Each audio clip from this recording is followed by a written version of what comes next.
Marami rin pong deboto ang dumadalo sa misa sa Quiapo Church at naghihintay sa pagbabalik doon ng imahe ng Jesus Nazareno. Live mula sa Maynila, may unang balita si Bea Pinlac. Bea! Maris, good morning. Tuloy-tuloy nga ang pagdating ng mga deboto rito sa Minor Basilica and National Shrine of Jesus Nazareno. Mula yan kaninang madaling araw hanggang sa mga oras na ito para magsimba ngayong pista ng Poong Jesus Nazareno. Punong-puno ang Minor Basilica and National Shrine of Jesus Nazareno o Quiapo Church ng mga nananampalataya sa Poong Jesus Nazareno. Dinadagsa ang kada oras na misa rito. Ang mag-asawang si Ariel at Flor, unang taon pa lang na deboto. Bulag na mula pagkabata si Ariel, pero ang binhiraw ng kanyang pananampalataya sa Nazareno, malinaw. Pag talaga tinatak mo sa isip mo talagang may Panginoon talagang titibay ka. Walang imposible sa Kanya kung hihiling ka talaga. Bit-bit nila ang panalangin na hindi para sa kanila, kundi para sa kanilang 5 anak. Lalo na mga anak ko, mga nag-aaral, gusto kong ilapit kay Poong Nazareno yung kanilang kinabukasan. Natutuwa lang ako. First time na kasi dito.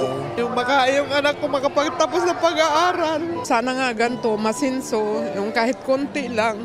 Walang antok, pagod o sakit na humadlang sa kagustuhan ng mga deboto na salubungin ang Poong Jesus Nazareno at mag-alay ng kanilang panalangin.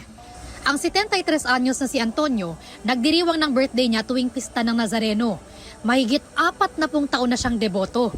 Pero ni minsan, hindi raw nanghina ang loob niya na ipagpatuloy ang pagsisilbi sa Nazareno.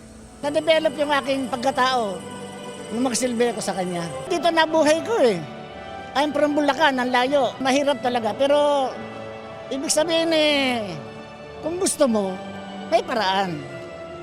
Ganun lang naman kasimple. Abot hanggang labas ng simbahan ang mga nagsimba sa Quiapo Church ngayong madaling araw.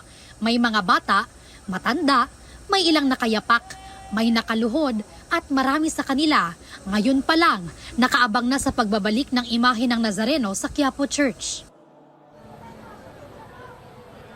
Maris, kita nga sa aking likuran yung umaapaw na mga deboto dito sa Quezon Boulevard at abot yan hanggang sa mga karatig na kalsada na isinara para ngayon sa pista ng Poong Jesus Nazareno. Ang ilan naman ay pipila doon sa Villalobos Street para makapagsimba mismo sa loob ng Quiapo Church. Kada oras po yan hanggang mamayang hating gabi.